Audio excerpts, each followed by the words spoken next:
Hello there, everybody. This is the first time I have uploaded on my YouTube channel for a very long time. And it's a podcast. Who'da thunk it?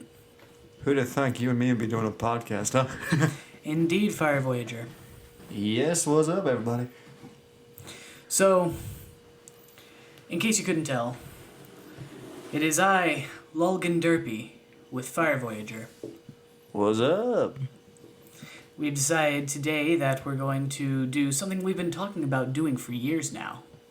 A podcast. Dun dun dun.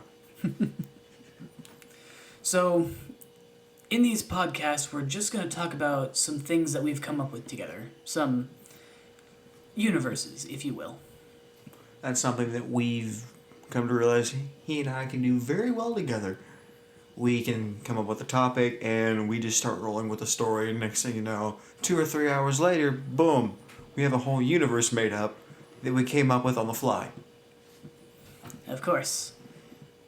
And, we do come up with a lot of things. We mostly come up with what happens at the very beginning. We get a few things that happen in between. We come up with the end. But then we go back to think of other things that happened before the end. So we pretty much do what most movie trilogies do. We have a beginning, we have a middle, and we have an end, and then we release filler episodes later. Exactly. That is 100% accurate. So, we've decided to share 3 of these with you today. So, let us begin the first one.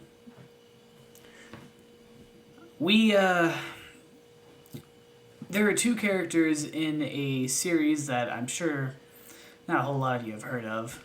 Just a little series called Five Nights at Freddy's. Otherwise known as FNAF. And there are 2 characters that we like in particular. I myself am particular to Foxy.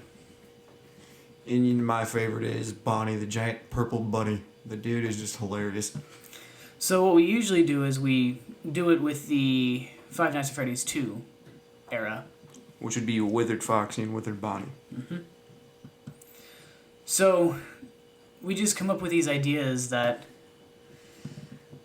the Night Guard, well, of course, he's scared witless about us, but in reality, we really don't want to do anything except play games and drink Dr. Pepper, even as robots. That's just us in a nutshell. No ifs, ands, or buts about it. Some things that we do is we build a secret room within the parts and service room. One that's basically a man cave. Has a whole wall of Dr. Peppers, the biggest flat screen TV imaginable, and every gaming system we could ever need. As well as any games that we ever wanted as well. All the Transformer games. Destiny, stuff like that. My childhood. Our childhood. Yes. But that's just some basics of it.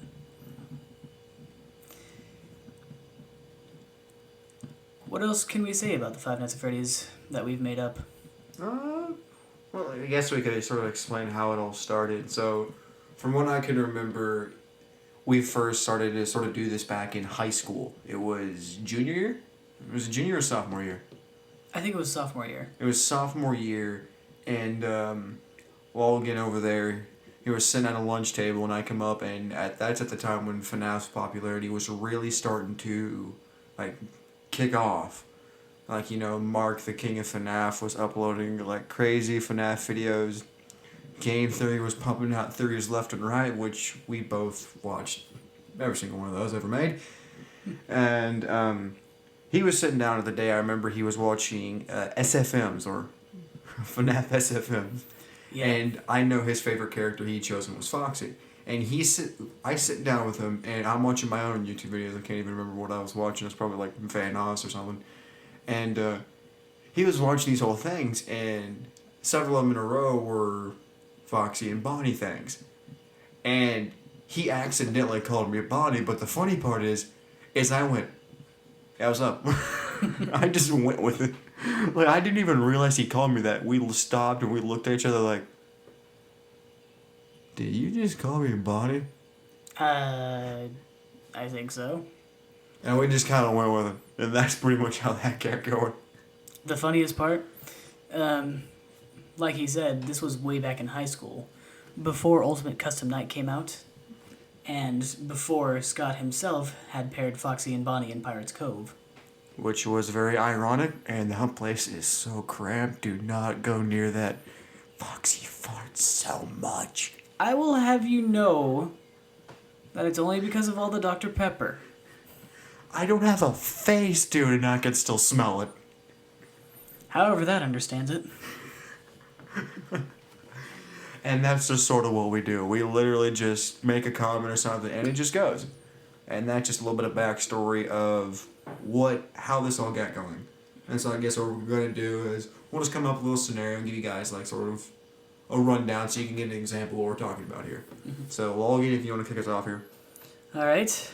Let's go back with that idea with the whole secret room in the parts and service.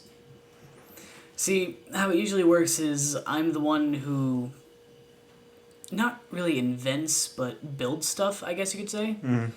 And he's the brute strength.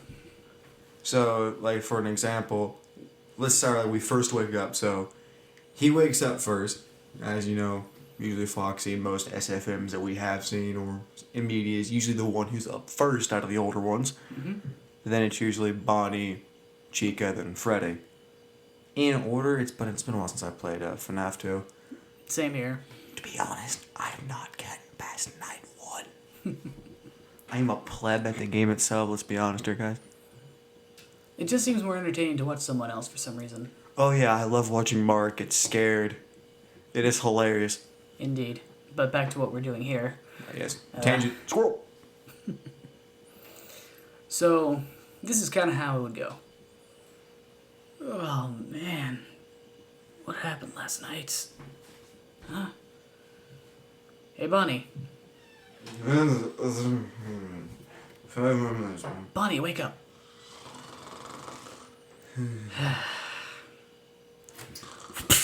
Ow! What in the world, dude? Can a dude take a nap? Jeez. Do you know where we are? Wait. What happened to my hand? What? Where's my arm? And my face? What is happening? This is a little new to me, but I'm kind of used to it at come this on, point. you're practically the same. I know, right? How is that fair? To be fair, I was the only one who was torn up, kind of, in the first one, right? In that first location we were in. Okay, that's fine. When you were kind of just locked up in Pirates Cove. Yep. I was on stage. But they locked my legs so I couldn't move, which sucked. I got so many leg cramps. I was sitting up there going, ow, ow, ow, ow, ow. And will this song be over? But, man, where are we now? This doesn't look like our real location. Yeah, I know. Well, this feels like a back room or something. Hey, wait, this is... looks like parts and service, maybe. You think? I mean, yeah, judging by how we're two broken robots in a back room. What else do you think? You've got a point there. Come on, dude. Right. Hey, there's a door. Think you can bust it down? I'll let you have a go at it this time. You know, let me get a bearing here real quick. I'll look around if you want to try to get the door open, I guess. Alright, I'll see what I can do.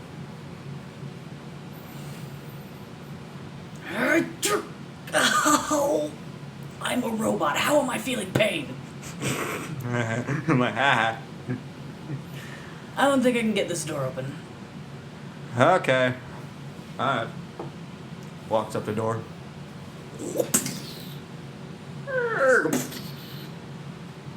I just intended to knock it open. I did not mean to break it. I hope no one heard that. Probably no one heard of that. I don't think anyone heard that. Yeah, no one heard the giant metal door collapse on the ground. Yeah, no one heard that. No one. For sure. Nobody. For sure. Yeah. Alright, let's see what we can find out about this place. Bonnie? What up? Is that another you? Wait a second. Hold up. There's another Chica and Freddy, too. When did I shrink? Like, what the heck? Like, I am face level with this dude. And I'm on the ground, and he's at least 2 or 3 feet off the ground higher, and yet I'm almost as tall as him. Not only that, but this one is light blue. And has eyelashes. And blush on his face? What? Is this a dude or a girl? I can't tell. I don't know. I mean, I remember they talked about turning Bonnie into a girl. I don't know. Flipping weirdos. I'm a dude. Yeah, everyone knows that, I'm sure. Yeah, no one draws weird fan art. No one. Definitely not. Definitely not. Huh. Well, this is Freddy Fazbear's location, at least. There should be another Me Too somewhere around here. Buddy? What, Bunny? I think I found the new you. Oh my. That's... Is that a face or a hand? I can't tell. Neither can I. The other me seems really busted up. What happened? Okay, I did not do this. This was not me. I am not taking the blame for this. We both just woke up. Yeah, I know, but usually when stuff like this happens, people tend to blame me, and, you know, I don't feel like taking the blame for this one. Normally, I don't really care, and most of the time, it normally is me, but still, this time, I actually didn't do it. Don't worry, you'll get used to it. I already have. So that's kind of something that we would do. Shall we move on to the next thing? Yes, go ahead. So another thing that we've come up with is a steampunk world. What steampunk is, it's basically sort of still time set back in like old Victorian style England, but everything is really powered by steam. Steampunk originally came about when steam powered stuff was really starting to come around, like trains and everything, you know, all that stuff. And so people imagined a world where it was all steam powered. And of course, there are different versions of, you know, variations of steampunk with, like, there's, like, a cassette version, I'm pretty sure. Which Star-Lord would probably love that. Yeah. And, man, typically in those stories, we really haven't done too many of them, to be honest, but you're probably usually our most action-packed ones. Most of the time, it's just Foxy and Bonnie roaming around a pizzeria going, "Hello? Anyone here?" Yeah. But as far as steampunk goes, what we usually do is he's the builder and pilot of a big flying machine. And I'm Right. I'm just tagging along. Yeah, what we just basically described is he'd be the one that would go out and blend in with the public. I'd basically be the engineer from Team Fortress 2. I'd basically be the dude who would... I pilot it, I fix it, I work on it. It's basically my house. And when he gets in trouble, he typically brings it back to the ship. And normally while I'm taking a nap. Either that or repairing the ship. Which is not fun, if you ask me. But to be fair, some of these things sometimes aren't my fault. Yeah, no, you try to be a good guy, like, though, basically, for synopsis of this one, basically, he was out in the town, and these, like, sort of, like, mob, I guess, cornered this one person, and he jumped in and saved them. And they all sort of chased him, so the one thing he could think to do was bring him to the ship.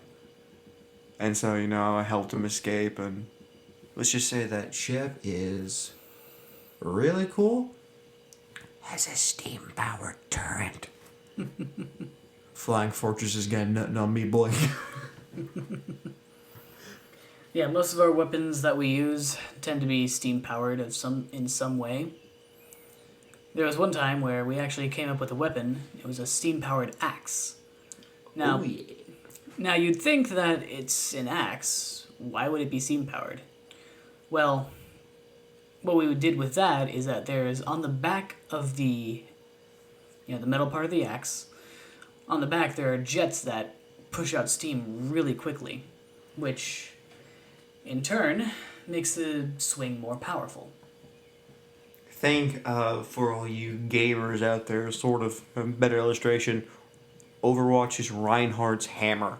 How it has the jets on the very back of it. That's basically what we did. Except mine's steam powered and cooler.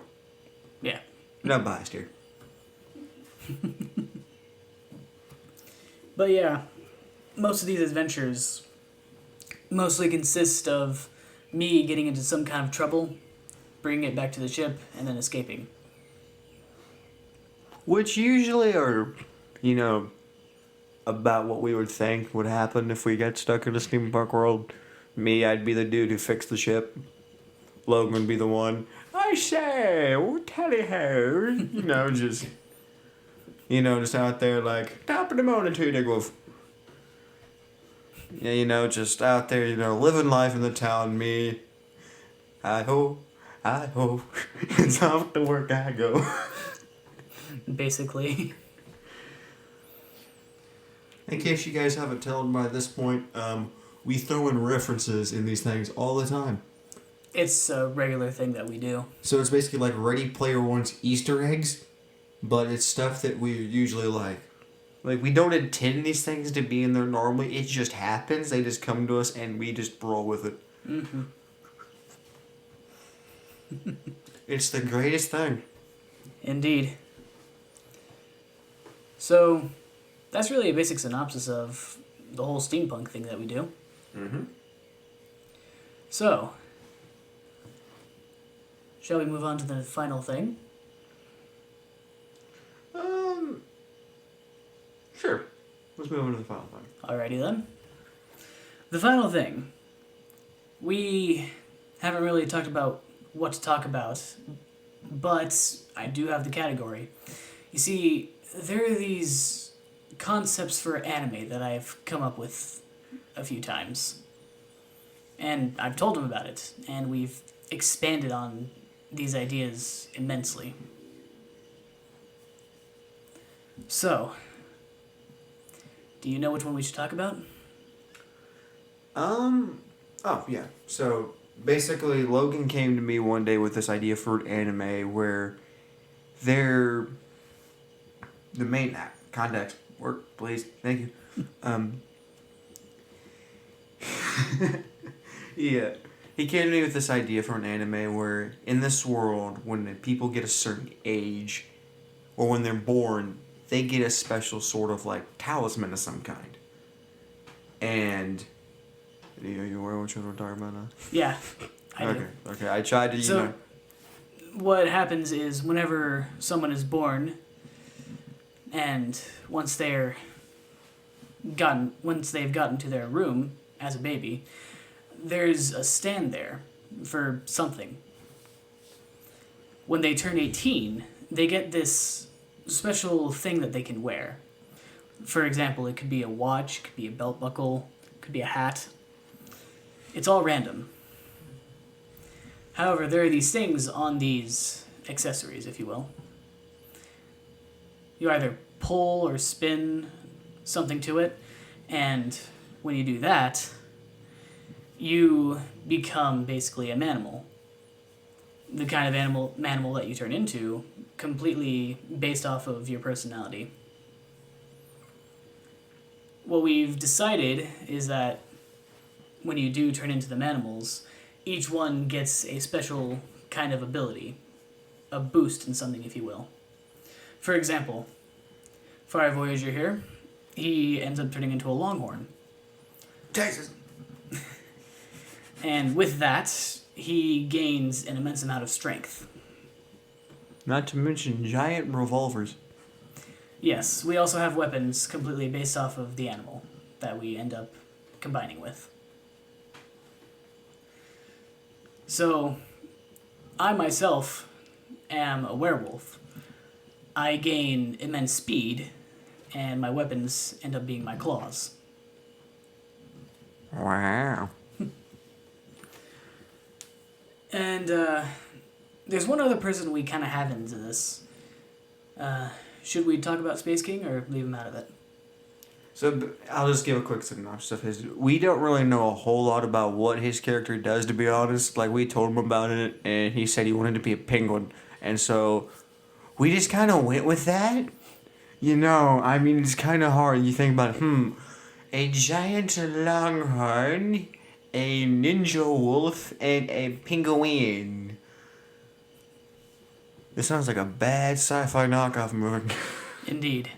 But we did come up with something for him. We ended up giving him the ability to create ice. Ice, anything he wants, really. Ice walls, ice slides, ice weapons. He's basically a penguin Sub-Zero.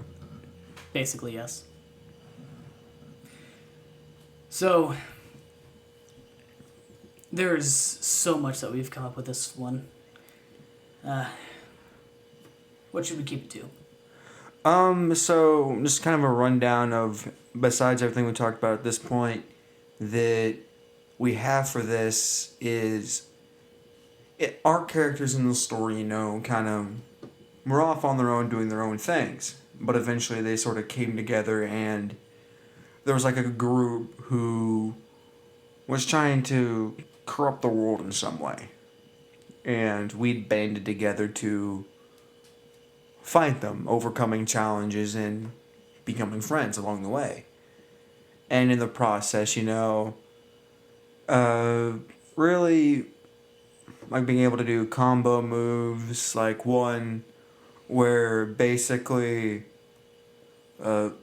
Space King's character like forms a long ice bridge, and my guy literally grabs Lulligan over there and just yeets him across the ice thing, just giving him like a supersonic speed boost, and he can just flip and do like a, well, I don't know, whatever werewolves going super fast with claws do. I don't fucking know. It's, basically I'd probably end up doing something like a drill claw, where I literally start spinning as I'm gliding on the ice, with my claws extended outwards. And when I finally get launched into the air, I'm able to kind of control where I start going, which is when I target the enemies, of course. Yeah. And that's just really sort of just a really basic version of what this story was, like sort of what each of these sort of three main ones that we do all the time, really. We tend, every time we hang out, add on to at least some aspect of all these stories we've sort of talked about. But one other aspect of this that I wanted to share a little bit with you guys is sort of how, like Logan and myself, when we get into this, probably a little bit too much per se, for almost 20-year-olds, but I don't care. And so, like, for example, we'll get into it, and we'll just start rattling stuff off the head. And we've tried to do creative things, and we can each do creative things on our own. But it's like really when we sit down and just go off of each other that we can create these like really like intricate stories. Mm-hmm. And it's even funnier when we throw in like our voices that we can all do. Mm-hmm. I thought we, also in this podcast showcase that a little bit. Just a little bit though. Just a little bit. Don't want to bore you guys too much. Don't click off the podcast yet, please. Do not click off yet. He needs the views. Perhaps at the end here we can show off some of our accents. Hi lad, that sounds pretty good to me. Alright! What did you expect? Perhaps some vodka? That's good sclumpy. In case you haven't noticed, for all you non-gamers watching this or listening to this podcast, those are all Team Fortress 2 voices we just did. Yeah! That's it's very wunderbar. But that's just some of the things that we can do here, you know. Yeah. So, is there anything else you want to talk about? No, not necessarily. I hope you guys enjoy this podcast. I know it's a little bit all over the place, but Yeah, but this is the first podcast. It's more of a trial to see if you guys enjoyed this kind of thing. yeah, I mean, If you do, we can do our best to get together again. oh yeah, we'll try our best. You know, we'll probably do a couple more podcasts at a later date, just experimenting, and just comment what you guys want us to talk about below. I mean, I know, but well, I sometimes do, but I know Logan over there likes to watch some of the animes, some of those every once in a while. He's probably more up to date about those things than me. I mean, There's someone even more up to date than me, though. Space King. oh, that guy watches anime like crazy. Yeah, if you guys want us, we can get him in, and we can have like an anime episode. We could do that. Truth is, I don't really watch much anime besides Gundam. Then again, there's not much else you need, am I right? What's not to love about giant flipping robots? I am a mech fan. Also a kaiju fan. I'm just waiting for the apocalypse in May. I'm gonna look up in the sky, see Godzilla's health bar, and then see Gypsy Danger from Pacific Rim rise out of the ocean, piloted by Elon Musk to fight him. I'm sorry, Gypsy Danger. I love you. You're a beautiful, beautiful Jaeger. But Godzilla just gonna kill you with an atomic breath. I mean, that's just it. I mean, look how much damage that thing did to King Ghidorah and King of the Monsters. Well then, I believe we shall leave it here. Yeah. Thank you guys for listening in. If you enjoyed it, be sure to comment that down below. We want to make sure that if we keep doing this is something people want. I mean, yeah. We want to make content that you guys want to watch. It also makes us happy at the same time. I mean, we'll do probably maybe a couple more trials of these one day, but right now, you know, just hey, if you like the content, subscribe to Logan's channel. I mean, if you want, you can check out my gameplays on my channel. They're kind of crappy. I try to do zombie streams every once in a while, but crappy internet. So, you know, I really can't do much, but... Well, that's all you can do, I guess, right? Yeah, you just gotta keep on keeping on, know what I'm saying? Indeed, indeed. Anyway, guys, just thank you guys for tuning in. I appreciate it. Just let us know what you guys think. Give us comments. Whatever you guys want to do. So until next time, we shall see you at a later time. Peace.